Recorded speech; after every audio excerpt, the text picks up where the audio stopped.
This time we're jumping ahead to take a look at race number 12. And the reason for that is simply that I very regularly get questions about it because it's quite complex and difficult to understand. And I'm also just looking forward to doing this one because it is kind of my personal masterpiece, I guess. I'm quite proud of having created it, and I'm just looking forward to walk you all through it, and I hope it will finally resolve all of the questions you have about it. Let's get started by actually taking a deep look at the code. Usually, I only recommend taking a quick glance at the code, only identifying the contract names, the function names, and things like that, and then jump right into questions so that you can determine what of the code is actually relevant for the current question. But because this one is quite complex to understand, I thought we might actually want to, well, go a little bit into detail. So let's take a look first at the imports that we have here. As you can see, we are using free contracts. We are importing free contracts from the Open Zeppelin library. The first one is simply the ERC20 implementation. The second one is an extension of the ERC20 implementation, ERC20 permit. What are permits? So basically, when you want to interact with a protocol and have it use your funds, usually you have to sign a transaction that goes directly to the token, calls the approval function, gives that protocol some approval, and after that you have to sign another transaction that then, well, that actually triggers the protocol, and then the protocol can actually make use of your funds. And with permits, this is a little bit more user-friendly and a little bit more gas-saving, I guess, because with permits, you basically don't sign two transactions, rather you sign one message. The message basically says, I want to permit this person to make use of my tokens. And then we give the signed message, we use it as one of the parameters basically in the signed transaction to the protocol, and then the protocol can call this token themselves and let the token know, hey, look here, I know I'm not the person who owns these funds, but I've got a message here that says that I can use them, which is signed. And then the token would validate the signature. And if everything checks out, then the protocol can make use of the token. Unfortunately, permits are not a feature that are supported by all ERC20 tokens. That is because it is simply not part of the standard. It is an extension of the standard. Therefore, for example, token V1, which is only extending ERC20 and access control and not this extension, we will not be able to basically give a signed message that says I approve to some protocol and then expect it to be capable to use this to actually get access to our token V1 tokens, simply because token V1 does not have the necessary permit function to actually make use of that. So not all tokens have this feature. Sometimes it's desirable to add it. There have been workarounds like permit 2 to get other tokens to support this too, I guess. But right here we can see that token V1 is actually not supporting it. And part of the story here is that the creators of this token want to add the permit functionality later. And they do it in a very hacky way, and we will see about it soon. But for now, let's take a look at access control. Access control is another Open Zeppelin contract. As the name says, it is just a way to add access control to your contracts. The thing about it is that it supports roles. So by default, it has one role, which is the default admin role. This admin role is basically capable of doing anything. And you can also define additional roles, like here, where we have an additional migrator role. And yes, well, this is basically just a role-based access system. And that is what we have here for token V1. We have a simple ERC20 token, which is an ERC20 thanks to extending Open Zeppelin's ERC20 implementation and also access control. And we can see that right in the constructor, it is actually granting the admin role to the message sender. So whoever creates, deploys this token V1 is immediately becoming the admin of this token. And we can also see that anyone who has the migrator role is able to call the fallback function. And if you have the migrator role, then you can actually make arbitrary delegate calls, which is very powerful. And it says here that the specification of this token project, it wasn't clear about what admin functions this token should have. It apparently just said something about admin functions without specifying what kind of admin functions. So the developers just kind of thought like, okay, well, if we just implement something like this, then we will be able to do whatever we want. And well, that should do the trick. Let's continue by looking at the vault, which is the second contract defined here. The vault is a really simple contract. There's not much going on here. We can see that it has balances. When it's constructed, it defines an underlying token, which is simply the token V1 in this case. So it will have an underlying token V1 token. We can deposit these token V1 tokens with the deposit function, but here we first have to call the approve function of the token to give this vault approval, so that the vault can then use the transfer from function to basically get the money, the funds from us to this vault with the specified amount here, and then in exchange we get this vault tokens balance, I guess. Well, that's not even a token, we just get a balance within the vault. And then we also have an alternative function to that, which is deposit with permit. And deposit with permit actually takes VRS, which are the signature parameters.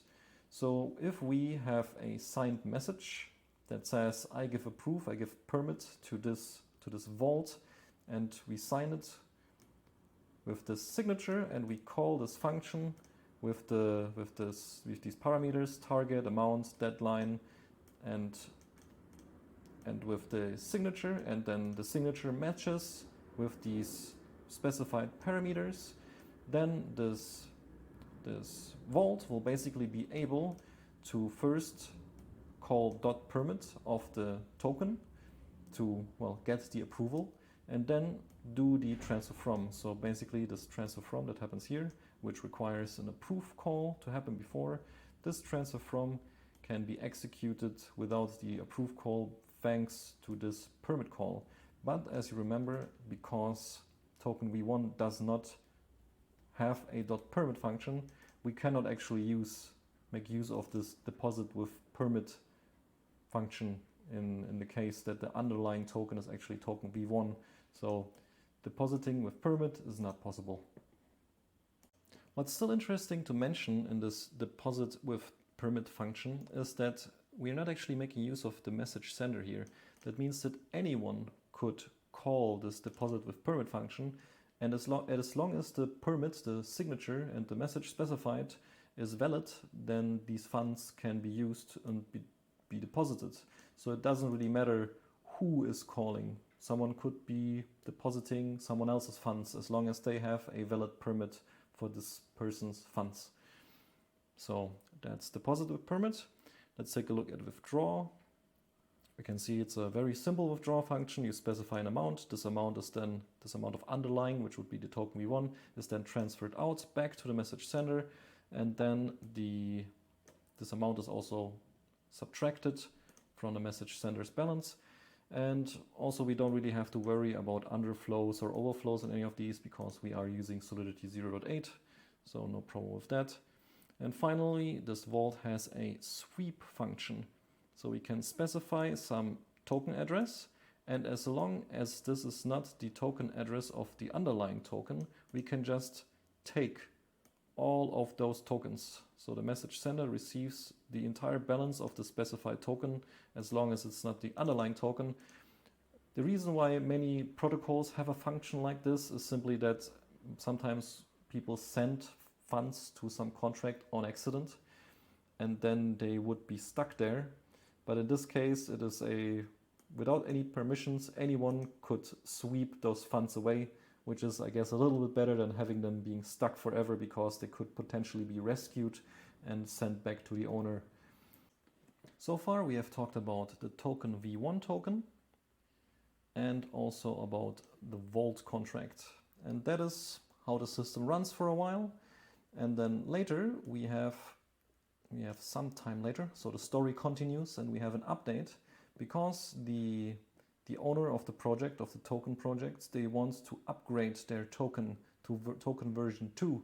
So they realize that that it sucks that their token doesn't support permits, and now they want the developers to add the permits in.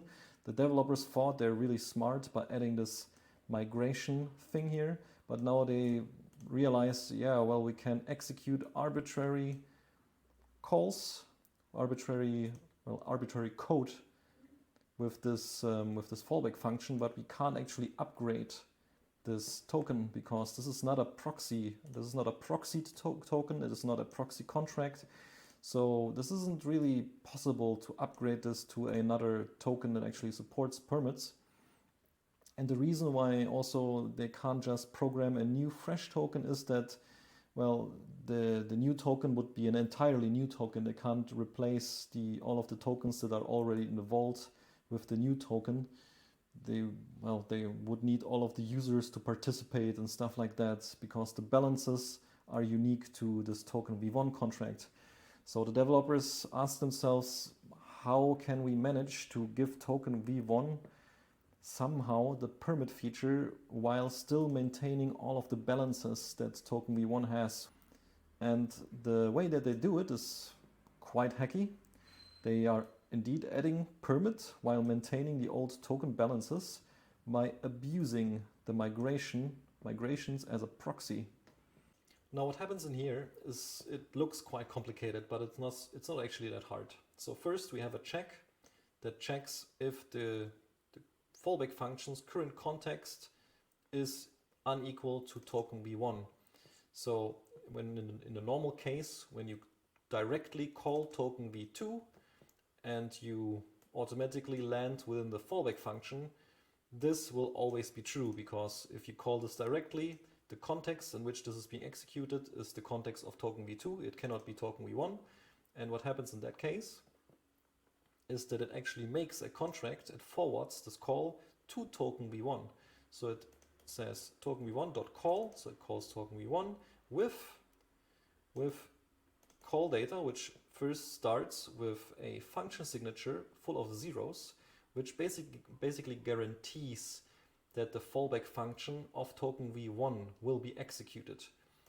And it also attaches to this function signature, it also attaches the message data, so basically the data that was sent to this fallback function, and the message sender, so the person who triggered this fallback function by calling token v2. Both of these information are basically forwarded to token v1, and its fallback function is triggered. So there's the expectation here implicitly that token v2 will actually get migrator role permissions. So token v2 will have the migrator role for token v1 to be able to execute the fallback function. So going back to token v1, so token v2 would be calling into the fallback function, and it has the migrator role. And then thanks to the migrator role, it will be called back again, because as you can see here, token v1 will make a delegate call with all the message data it received, which was the message data that token v2 received, plus the message sender of token v2. So all of these things will be sent back to token v2, because token v2 is the message sender in this case. Because as you remember, the call from token v2 to token v1 was a normal call. So the message sender in this case is token v2. So we are actually calling back to token v2. We are delegating, which is important. We are not making a normal callback to token v2, but we are calling back into token v2, which means that anything that is executed within token v2 now is being executed as if it is being executed as code of token v1. So let's go back to token v2. So let's say that now token v1 is calling into token v2, delegate calling into it. This again triggers the fallback function, because that's all that can happen here. Always the fallback function is triggered. But this time, this isn't true anymore, because this time the address the current context, is actually equal to token v1. So this time this second line here will be executed, which calls the permit module and makes a delegate call to the permit module. and it forwards all of the message data. So the message data are these two things basically, or it's all of these things, the message data. But as we can see here, it is basically skipping over the first 4 bytes, which skips these zeros here, and instead it just leaves these 2 things that are forwarded to the permit module. And that means it is delegate calling to the permit module. We can see here we have the permit module, and the permit module is extending token v1. So what does that mean? Basically, the permit module is has the same code as token v1, which means it is also an ERC20, and it is also an access control, and it is additionally ERC20 permit.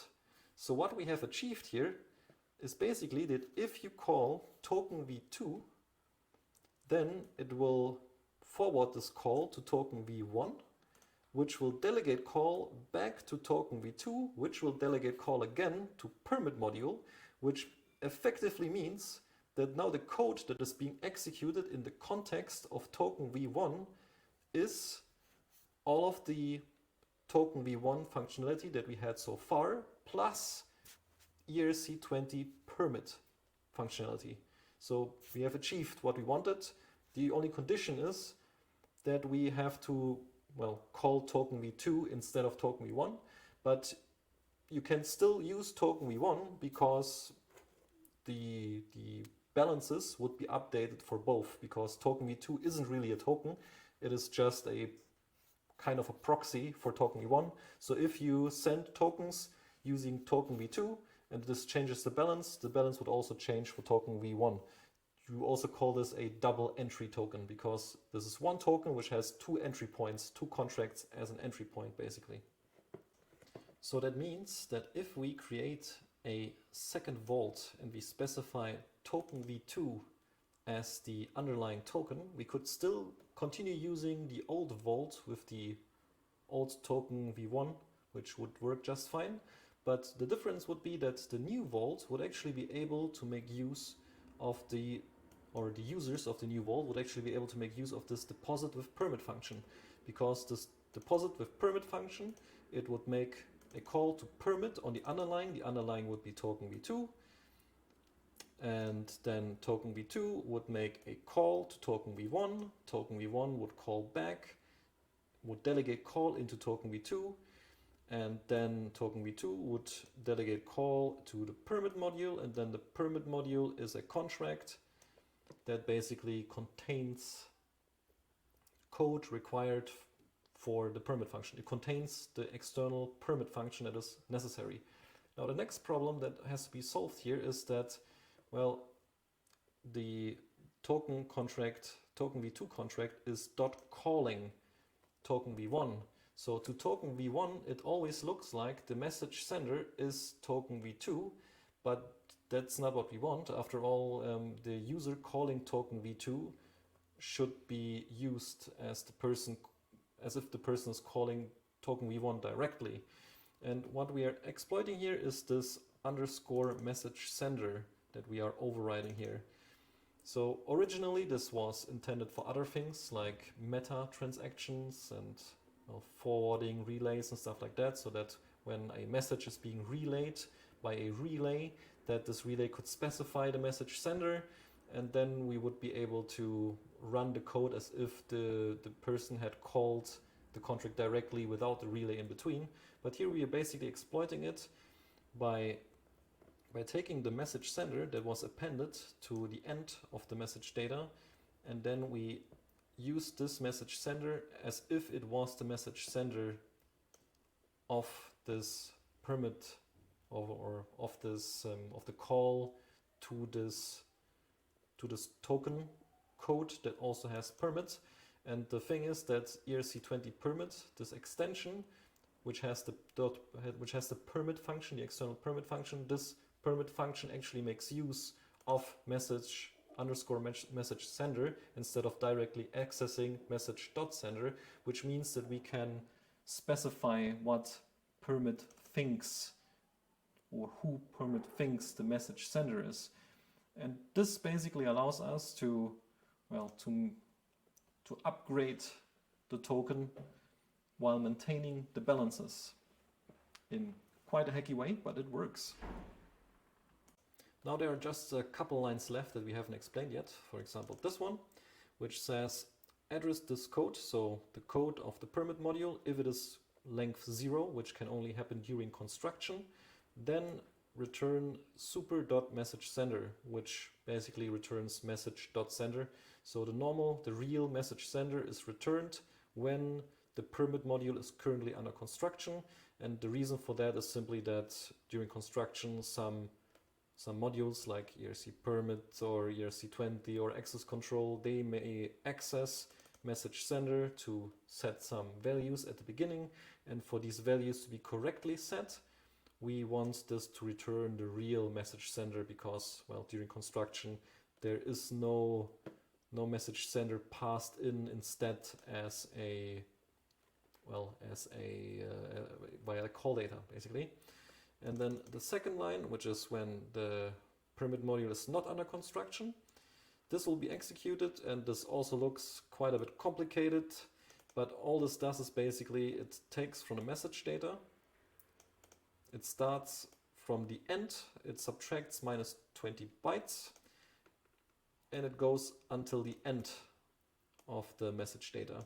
And an address is exactly 20 bytes long, so we can always rely on the message sender being 20 bytes long. So if we want to extract the message sender, the original message sender to the token v2 contract, if we want to extract it from the call data, we basically have to take the last 20 bytes, which this is doing.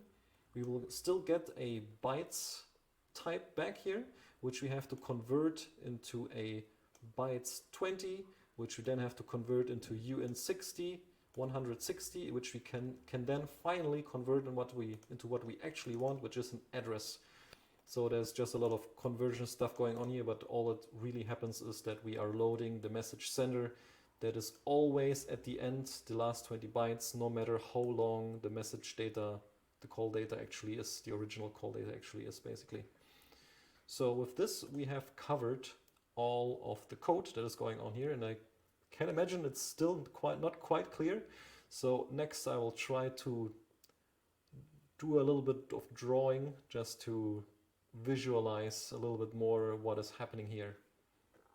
Okay, so let's start by quickly reviewing what the difference between calls, normal calls, and delegate calls actually is. So let's start from an EOA account. EOA, which is simply an account that has an address, and it also has a private and a public key, which means that someone can use this EOA to sign a transaction. This transaction makes a call to some other address again.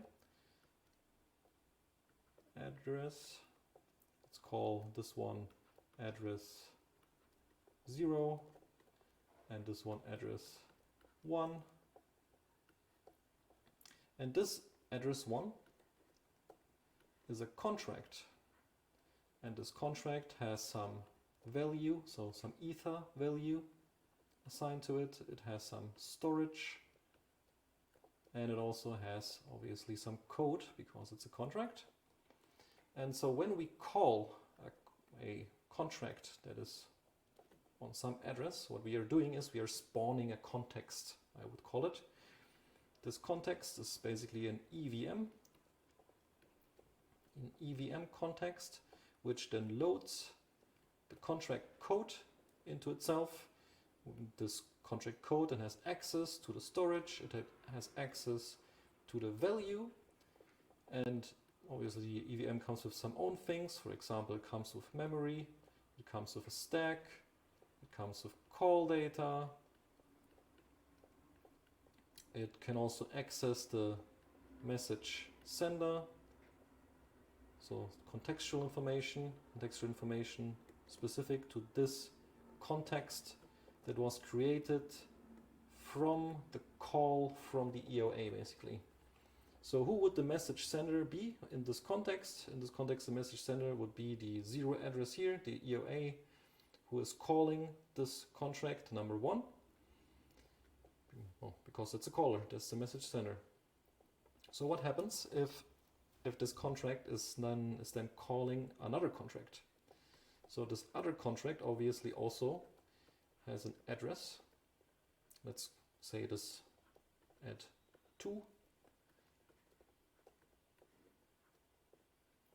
This other contract also has a value, it also has a storage, and it also has a code. And we are again spawning a new context that is specific to this contract. It gets its own EVM, which has its own memory, its own stack. Again, the call data that was passed from address 1 to address 2 when the normal call was made. The call data was passed, and the EVM that is using this code has access to all of these things. And again, it has access to the message sender, which this time is address 1. The message sender in this case is the contract that was calling to the contract at address 2. And that is basically what a normal call does. Normal calls spawn a new context that gets all of its data from the address that was specified in the call target, basically. So how is that different to a delegate call? If this contract is actually delegate calling another address, so let's say it is again calling address 2, but this time it is not calling address 2 but delegate calling address 2, but it doesn't change anything about the fact that this address still has a value, it still has a storage, it still has a code. The difference is that this context also still loads the data from address 1,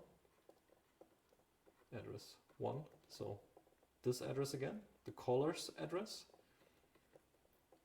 with its value, storage, code again, as usual. And what is happening in this context now is that the EVM being spawned in here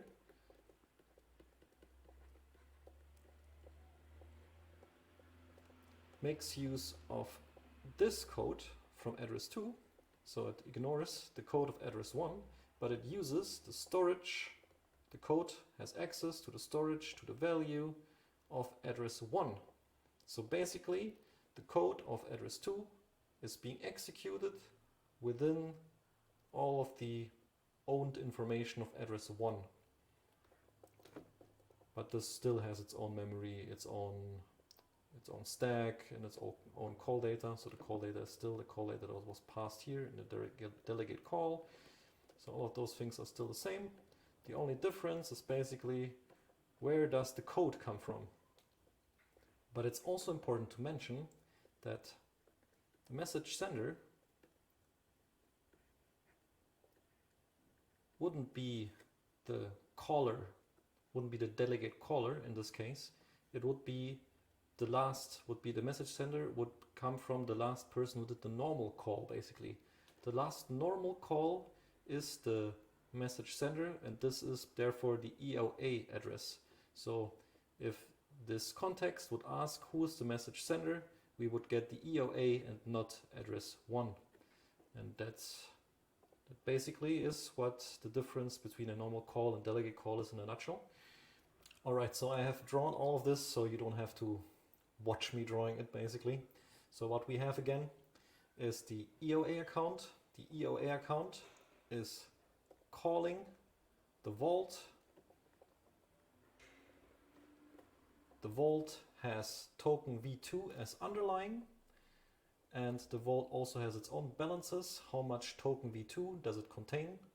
And token v2 and token v1 are both entries to the same token, basically, because the storage of token v2 is basically just not used. So every time token v2 is being used, it just forwards all of the calls to token v1, and all of the balances of the token are always in token v1.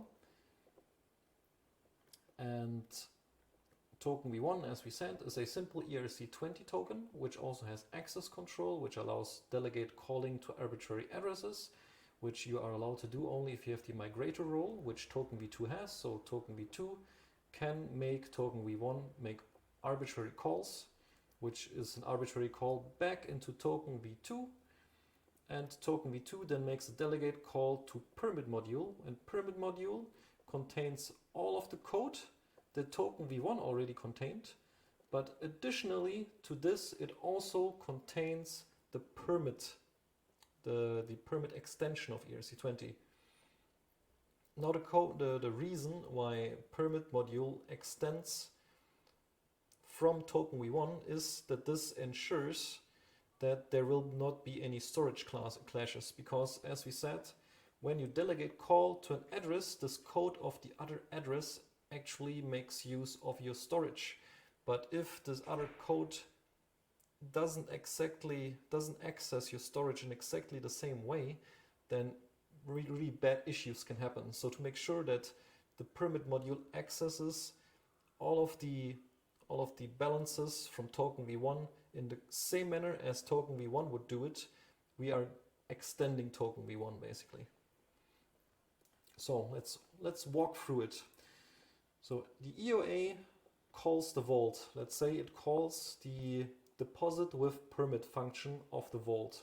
So what happens by calling this deposit with permit function is basically that an EVM is spawned, which has memory and all that kind of stuff, but I'm not drawing it here. It loads the code of the vault, and it then accesses, or it has access to storage and value. And this vault has as underlying token, it has configured that it is token v2. So the code then tells basically the EVM, look, we have to call token v2's dot permit function. So this is a normal call. This is also a normal call.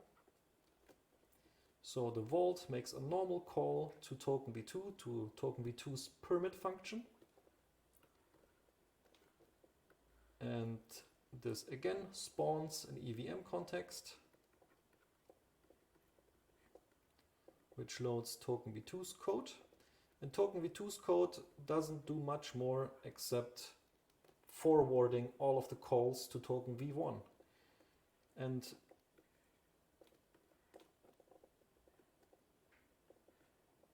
if token v2 wasn't delegate called to by token v1, so if the context that token v2 is being executed in actually belongs to itself, then we will make a call to token v1, a normal call. So in token v1, the message sender, if token v1 here asks who is the message sender, then the response it will get is the message sender is token v2. Token v2's message sender is the vault, and the vault's message sender is the EOA. So what happens next is where it gets interesting, because we are calling the default function, because we specified a whole bunch of zeros as the function selector, right? So we are triggering the fallback function of token v1. The fallback function allows to make arbitrary delegate calls, but those delegate calls always go back to the person who triggered the fallback function, so, or to the address who triggered the fallback function. So who's being executed again? It is token v2. And token v2 being delegate call to means that we are again starting a new EVM context. Oh, I forgot the EVM context here.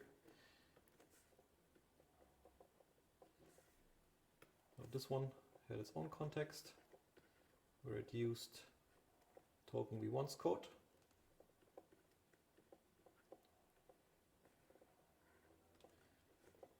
And this is a delegate call to token v2, which means that the code that it's using here is the code of token v2, but the context that it is getting is from here, is from token v1. So token v1 storage, values, and everything else that is associated with token v1, it has access to all these things instead of accessing any of these. So these are not accessed here. And what is happening here again is that the fallback function is being executed. So when the vault called token v2, the fallback function was executed, but then this check whether token v2 is equal to token v1 failed because it was currently being executed in its own context. Therefore, it just made a normal call to token v1. But now the fallback function of token v2 is again executed, but this time it notices that it is being executed in the context of token v1, which means that this time it is not again calling to token v1. This time it is actually making another delegate call to the permit module. So another delegate call to the permit module means that we have yet another EVM context here, which makes use of the permit module's code. So suddenly the code that we used here in token v2 is no longer relevant. Instead, the code of the permit module is being used. But here again, the permit module storage and value is also not relevant. And what happens once more is that we are again using the value and the storage from token v1, which means that the permit module's code, which contains token v1's code plus the permit extension, can now directly access the storage of token v1. And message sender wise, it means that when token v2 was called, to token v2 in this context, the caller was token v2 itself. And here for the permit module, because token v2 delegate called to the permit module, here as well, for the permit module, the message sender is also the token v2, because that's the last normal call that happens. So all of these three basically access the same storage. They just use different code. And all of these reference token v2 as the last message sender. And because we don't want token v2 to be the last message sender, we want the message sender who called token v2 to be the real message sender. That is where we use this underscore message sender, this wrapper around message.sender, where we can basically tell the .permit function and all the other functions within this OpenZeppelin module, because all functions within the OpenZeppelin library, they all use underscore message sender instead of accessing message sender directly, which means that we can change all of the message senders that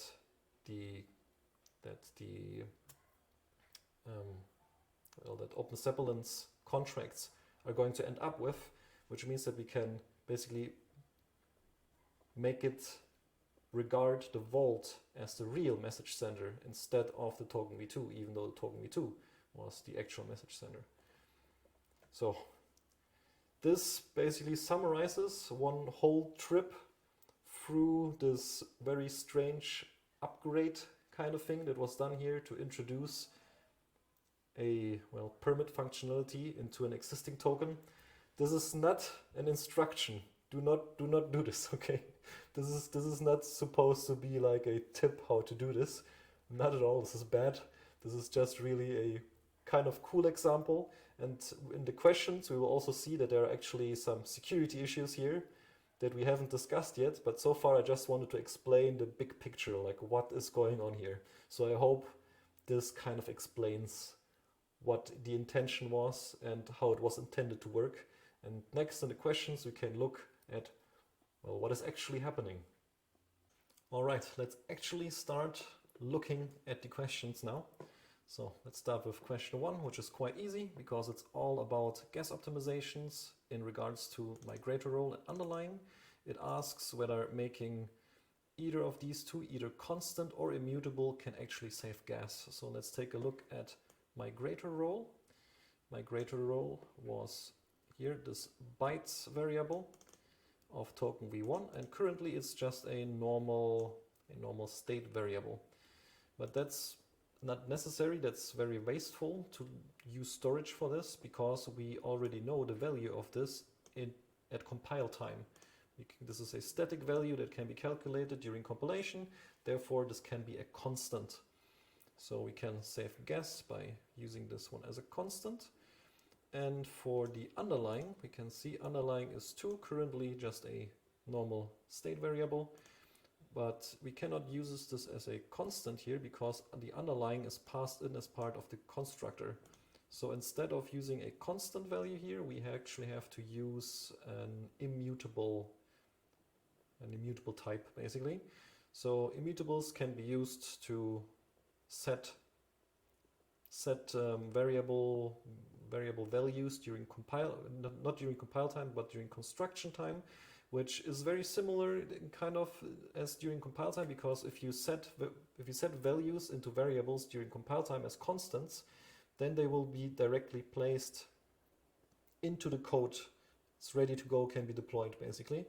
But if they are immutable, the compiler will kind of like leave holes in the code where this value is going to end up in, and then when the constructor is executed, the constructor will then, well, it will receive all of those values that need to be placed, and then will place the values in the code and the places where they need to go, and then, well, the code that is generated by the constructor is then the code that actually ends up being deployed. So the most gas saving way is to do it off-chain during compile time, which are constants. A little bit less gas saving are immutables, because the space that is left open basically is always the same size, so it takes more bytecode, and also the constructor is more expensive because it needs to do those things. But all of this is still way cheaper than making use of storage variables. So we can say that for question 1, making the migrator role state variable a constant makes definitely sense, and making the underlying state variable immutable is also possible and makes sense. So for question 1, A and D are correct. Now things get more interesting with question 2, which asks, what would a caller with the migrator role permission be capable of? So if the caller has this migrator role, what would he be able to do, basically? It says that A, he is able to manipulate token v1's storage. So if the caller who has this migrator role is a contract and he calls to token v1 to trigger its fallback function, then token v1 would call back to the caller, and if, as we said, this caller is a contract, and then this caller could execute arbitrary bytecode. Executing arbitrary bytecode basically allows this caller to arbitrarily manipulate token v1's storage. Therefore, A is indeed correct. Next is B, deleting token v1's stored bytecode. At this moment, we still have a functioning self-destruct opcode that will probably change very soon, and we won't be able to self-destruct contracts and delete their bytecode anymore. But at the moment, it's still possible. So at the moment, if this code that is being executed by the caller via this delegate call would be a self-destruct, then indeed token v1's stored bytecode would be deleted. Then we have C, that the caller with a migrator role would be able to change token v1's stored bytecode to something different. And if we assume, which I would assume here, that the contract was simply deployed by just deploying it, then you would be able to delete the stored bytecode, but you would not be able to redeploy it. You would not be able to redeploy a contract at that same address, because every time you deploy something, some nonce is increased, and every time you deploy something new, even if the previous one was deleted, the next one will get a different address. There are ways around this, like what are they called, like contracts that used, for example, create2, where you can reuse the same seed to end up to have them end up at the same address as before. I think metamorphic contracts, I think, was it? Yeah. Metamorphic contracts, then this would in theory be possible. but here it wasn't mentioned at all that something like that is going on here, that it would be deployed with Creator or anything like that. So I would just assume that no, this is just not possible to deploy something at the same address, and changing its stored bytecode without deleting and redeploying it with Create2 or something like that is also just not possible. So option C is not correct. Then finally we have option D. It says that with the current code, it's not possible for anyone to have the migrator role permission. So if we look at the code, we can see that we, token v1, we are extending access control, we are defining the migrator role, but the constructor is only granting the default admin role to the message sender. So how can anyone ever have the migrator role? The trick is simply that this access control is giving token v1 the grant role function. So this is a public virtual function. So this means that the token v1 will inherit this function from access control. It currently says that only role get admin role has access to this. So this is a modifier that checks the access. That means currently only the administrator would be able to call this public grant role function. And that means that the deployer of this contract, who has the admin role, would be able to call the grant role function to then give someone the migrator role. So assuming that with the current code it's not possible for anyone to have the migrator role permission is not correct because of this a little bit hidden function, I guess. But it's a very important thing for security that you don't assume that only the things that you can currently see are actually the things that end up in the code, because sometimes by accident public functions end up becoming part of the code, and then those allow doing things that you didn't want to. The other thing around so that you extend something and you expect its functions to be public, but actually you have to implement your own public functions, which call the internal functions that you're inheriting. That way is also sometimes the case. So in this case, with the access control, it is actually that you're getting public functions, that you don't have to declare your own public functions that call internal functions. But for example, with the pausable module, with the pausable extension, many assume that if you extend the pausable ERC20 extension, that then your token becomes pausable. But that's not actually true. What you actually have to do to make it pausable is that you have to create your own public pause and unpause functions that then call the internal functions that you inherit from the pausable contracts. So be careful with that, pay attention to what you are inheriting basically. But yeah, that sums up question 2, which says that a caller with the migrator role can manipulate token v1 storage and delete its stored bytecode. So continuing on with question 3, it says that a vault initialized with token v1 as underlying can A, be drained by re-entering during withdrawal. So let's take a look at the withdrawal function. We can see that this function isn't actually following the checks effects interactions pattern, because it first makes the external call to the underlying to dot transfer, and only afterwards it updates the balances. But as we were already told by the question, we should assume that the underlying here is token v1, and we know that token v1, when the dot transfer function is being called, it doesn't have any callbacks back to the message sender, because it's not an ERC777 function or anything like that. So even though the checks effects interactions pattern is not being followed here, there is no problem, or there's no possible re-entrancy attack here. Things could change if the token, as I said, is a token for callback, or if it is a token that cannot be trusted, if it is a random token where anyone can just specify any token, then this could be problematic. But in the specified case of underlying always being token v1, that is definitely not possible. So A is not true, cannot be drained by re-entering during withdrawal. Then we have B, which says that it can be drained during withdrawal due to an integer underflow. We already said that this code snippet is using Solidity 0.8. So integer underflows are only possible if we have unchecked blocks, and as we already went through the code in detail, there are no unchecked blocks here, and we are using a Solidity version that does not allow for underflows without unchecked blocks to happen, so B is also not true. And then C says it allows stealing approved tokens due to a phantom missing function. So what is a phantom function? A phantom function is basically when your contract is calling another contract, expecting that contract to have a function, and your contract has also the expectation that if this other contract that you're calling does not have that function, it will revert and tell you, I don't have that function, what do you want from me? But the problem is that this other function could implement a fallback function. And if this fallback function just says okay to anything, to any call it receives, then your contract who calls this phantom of a function will think, well, seems like everything was fine and we are allowed to do stuff. So, and that is exactly the problem that we have here in the vault, because the vault is calling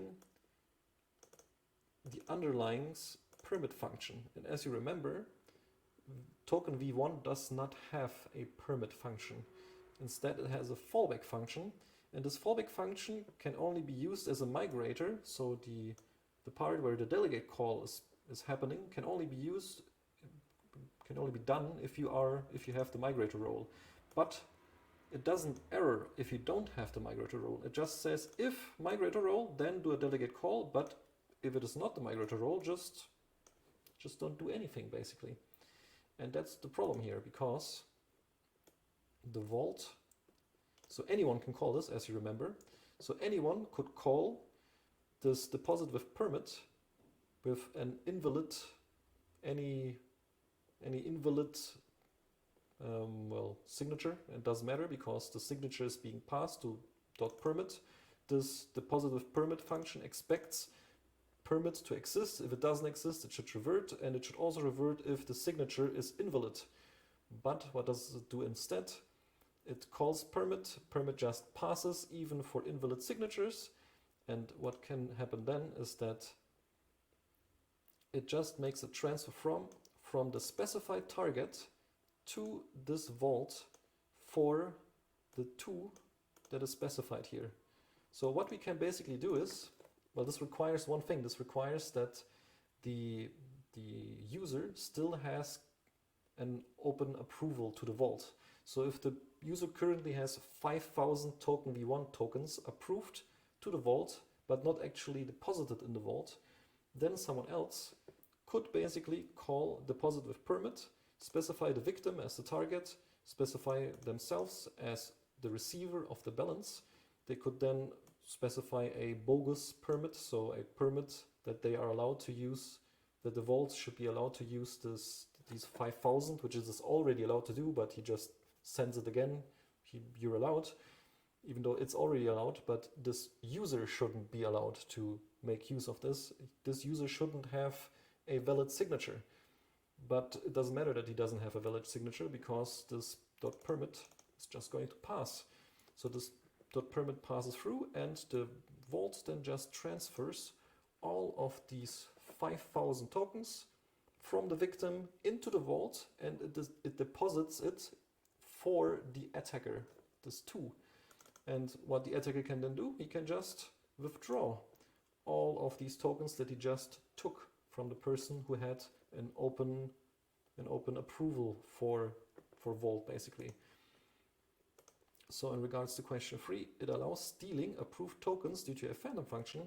That is indeed possible, and that is quite problematic. So phantom functions usually happen with WEF, with wrapped ether, because wrapped ether 2 has a fallback function that never reverts. So if someone is trying to check whether someone has a permit, or if someone is trying to use a permit for WEF, WEF doesn't have permit implemented, but it has a fallback function that will always say yes. So every time projects try to, implement WEF with permits, every time those users will lose their money basically, because attackers can just take whatever WEF amount they have already approved to that protocol, which is pretty bad. So that is question 3. Alright, so things are getting a little bit easier again with question 4, at least I would say so.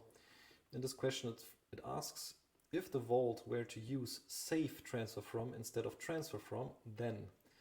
So safe transfer from in the context of ERC20 means that we are making sure that no matter how the transfer of that token is implemented, it will work, because there are, well, this is a oversimplifications, but you could say there are two kinds of tokens.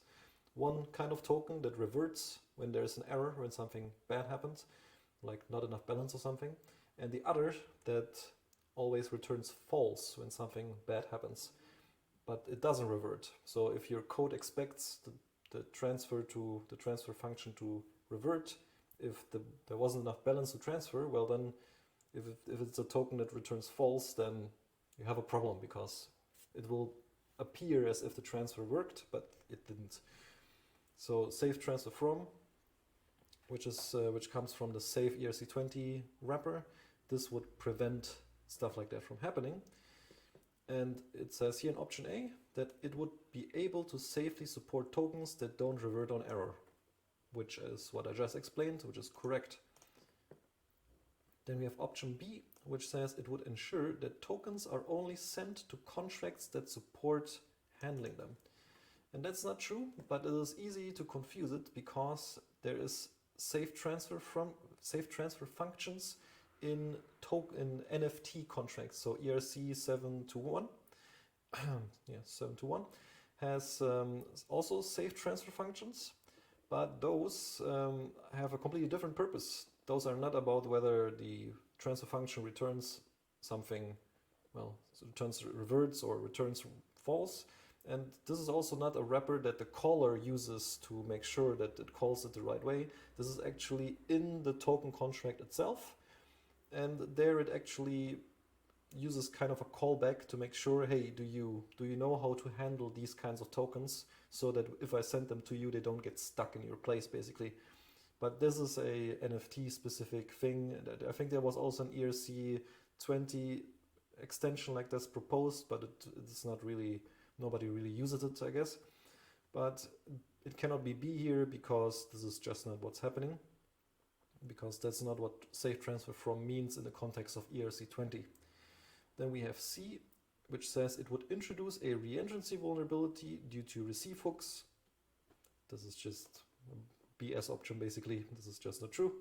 It cannot be D. So for question 4, it was indeed true that if Vault were to use safe transfer from, it would safely support tokens that don't revert on error. Okay, so starting with question 5, we actually get into token v2. So this is actually the point in the story where token v1 is extended by token v2 to support permits. And it asks who would need the migrator role for token v2 to function as intended. And we've already talked about this when we went through all of the calls that have to happen to use token v2 as with permits, basically. And there we've already said that it is C. The token v2 contract itself needs to have the migrator role for itself to function, because the token v2 contract is the one that makes the normal call to token v1 as a migrator, so that it can trigger the first delegate call to itself back, so that it can then execute the permit module's code. Then question number 6 says that with token v2 deployed, a vault initialized with token v1 as underlying.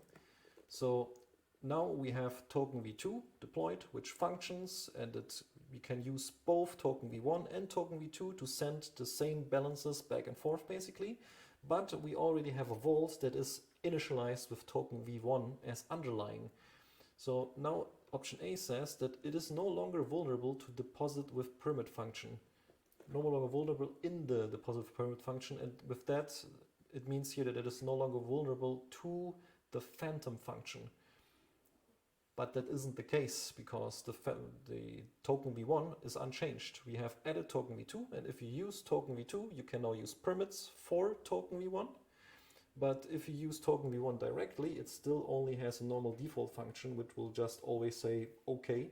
So you can still, the same way, exploit token v1 if a vault is using it with this phantom function permit kind of stuff. So it is still vulnerable. Then B says it becomes even more vulnerable due to a double entry point.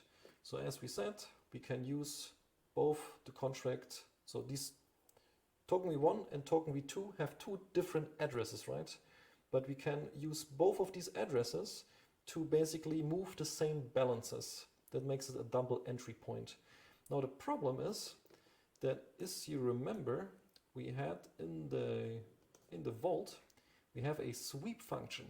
And this sweep function makes sure that you cannot steal the actual underlying by using this check. The underlying is required to be unequal to the token that someone is trying to sweep. But now we have one token that has two addresses. That means if token v1 is specified as underlying, we could sweep token v2, and that, since both of these contracts have the same balances, that means if the vault has a balance of token v1, it also has a balance of token v2, because both contracts share the same balance. That means if we sweep the token v2 balance, we effectively also sweep the balance of token v1, and therefore we were able to bypass this underlying check.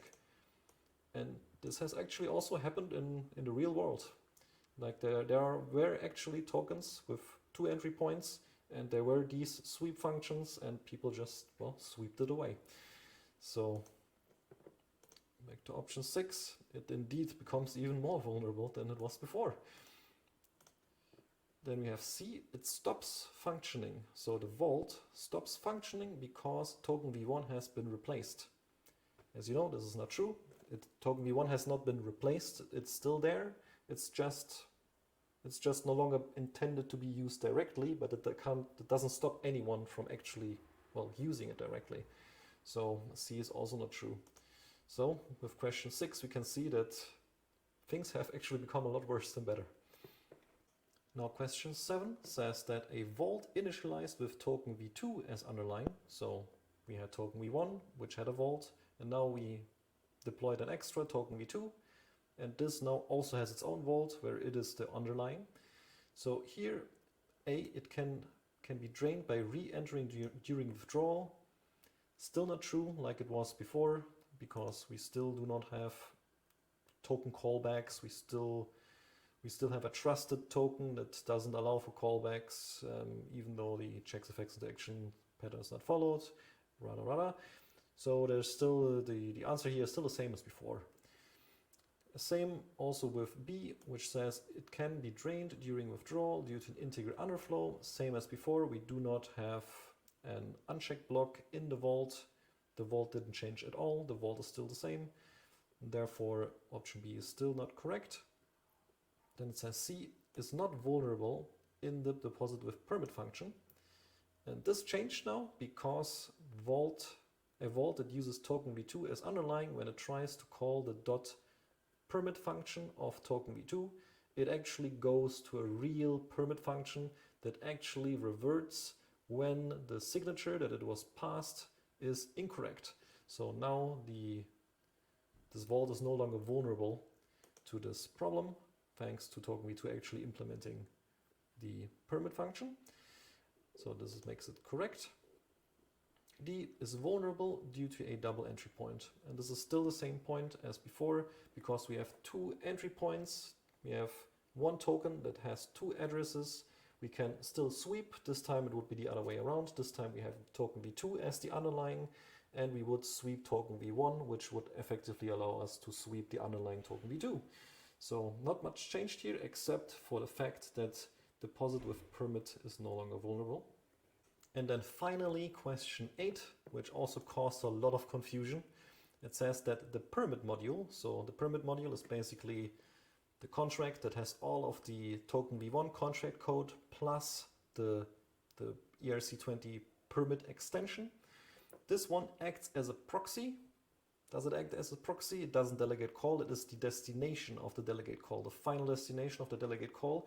And therefore you could say it is acting as an implementation, because it contains the code that actually ends up being executed basically. Then C, it allows anyone to manipulate token v2's balances. That's not true because it is acting as an implementation. That means that the token v2's balances, token v2 doesn't actually have balances, so this is already kind of a joke question, but all of the balances that token v2 and permit module have are in the storage of token v1. So the permit module has no possibility to somehow manipulate token v2's balances. Also not because the permit module does not have the migrator role that would be necessary to make such a delegate call that would allow for a manipulation, for an execution of arbitrary code basically. So this is just not the case. And then we have D can be self-destructed by anyone. And that's actually correct, and people are confused why. So the thing is, as we said, that this permit module contract acts as an implementation. So it is intended to be never called directly. So it is a contract with an address, but you would never call it directly in a normal case because it will always only be, you would always only call token v2, which then calls token v1 calls token v2, and token v2 delegate calls to the permit module. But you never call permit module directly, just like you wouldn't call a proxy's implementation directly. But that doesn't stop an attacker from calling permit module directly. So what can an attacker do who is calling permit module directly? The problem is that we've overridden the message sender. Now the message sender is always taken from the last 20 bytes of the call data. So if the attacker calls the grant role function, that the grant role function is also inherited by the permit module, since the permit module inherits from token v1 and token v1 inherits from access control, and therefore permit module also has this grant role public function. This grant role public function requires the caller to be the administrator. But what if we create the call data that is required to call this function? So we would use the 4-byte function signature grant role. Then we would specify the role that we want to grant, which is the migrator role. And then we would set the account of our malicious attacker contract. And then, even though there's no more parameters that this grant role function expects, we would additionally also add 20 bytes to the end of this function call, which contains the address of the administrator. So it will contain the address of the person who deployed this permit module. Because as you remember, the constructor of the permit module is being executed. And when the constructor of the permit module is executed, it will grant the default admin role to the message sender. So whoever was the message sender during the construction of the permit module is the administrator. We can figure it out. We can look up who is the administrator, and then we can append the address of that administrator at the end of this grant role call. Then we have this call data, which ends with the administrator's address, and we can send it directly to the permit module. So what it does now is executing the grant role function because it has the grant role function, because it gets the grant role from token v1 and access control. And when it tries to execute grant role, it checks this only role, only admins are allowed, which ends up using this check role here, which, where is it? Not check role, there. For some reason, open separating contracts are kind of over-engineered, and you look forever because one function is calling the next function, and you look forever until you find what you're actually looking for. But here is what actually ends up happening if the role is being checked, whether this modifier that makes sure that this grant role function can only be executed by admins. It ends up doing this check right here, where it checks the role against the underscore message sender. And as you remember, we have overridden the underscore message sender function to, instead of using the message.sender, so the actual attacker's address will not be returned. Instead, it will return as the message sender the administrative address that we appended at the end of the call data. and therefore it will look to ground role as if an administrator has called ground role, and therefore the attacker is able to grant the migrator role to an arbitrary account. So if the attacker now grants this migrator role to his malicious contract, what he can do then is that this malicious contract can call this permit module, for which it is now a migrator. This permit module, just as token v1, because the permit module also inherited the fallback function from token v1. So this token function that makes delegate calls is also in permit module. So this means that this malicious contract will then be delegate called to back from permit module, and this malicious contract could then simply execute a self-destruct. And since this was delegated, the permit module would self-destruct, and this would effectively mean that token v2 would end up being bricked, because then the implementation of token v2 would disappear, and token v2 would be without function, basically. So that is also pretty bad, and that is why it can indeed be self-destructed by anyone. And that just about sums up race number 12. So I think this is a pretty long video, the longest I've ever done. I hope you enjoyed it, and I think this is a pretty cool race. I just like how many issues have been stuffed into a single, quite small code snippet. And yeah, I think this was fun. I hope it was fun for you guys as well. And that's me for now.